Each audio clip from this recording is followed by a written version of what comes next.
Hi, welcome back to recitation. In lecture, you introduced the idea of differentials and learned how to compute them. So I have a couple examples here for you to do.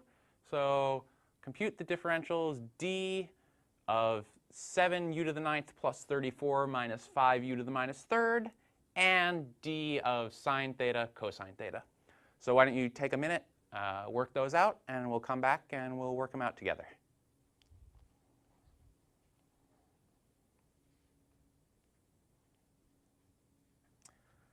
All right, welcome back. So hopefully you had some luck with these.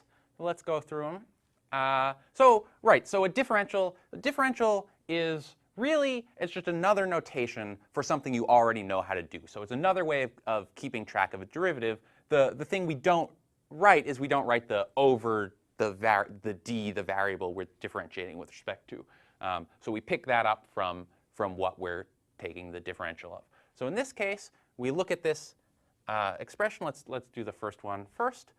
So we look at d of 7u to the ninth plus 34 minus 5u to the minus third, and we just can distribute that d through in the same way that we can with ordinary derivatives. So okay, so this is equal to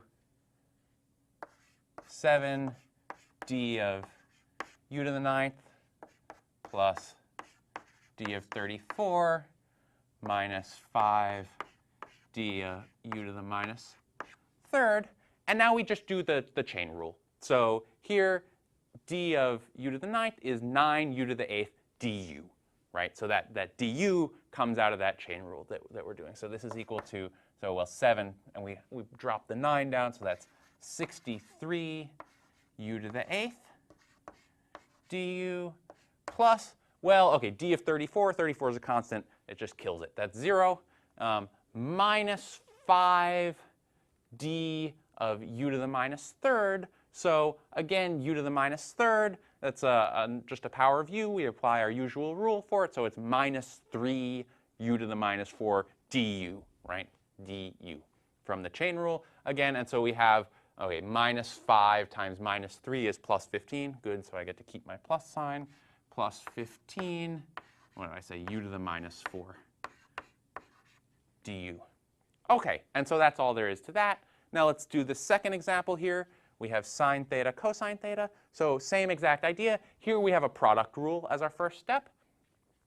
So so we take the derivative of the first times the second. So the differential of the first, I should say, right? So the product rule for differentials is just the same as the product rule for derivatives, except instead of taking derivatives, you take differentials.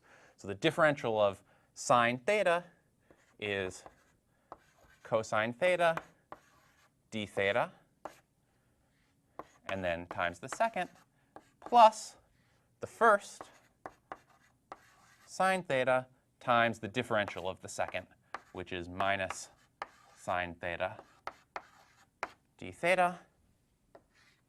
OK, and now if we like, we can put this all together, factor out the d theta to the end, say, and we could rewrite this as cosine squared theta minus sine squared theta d theta. And of course, you could rewrite this a bunch of other ways using your trig identities, just like you could have started by writing sine theta cosine theta as 1/2 sine of 2 theta before taking the differential.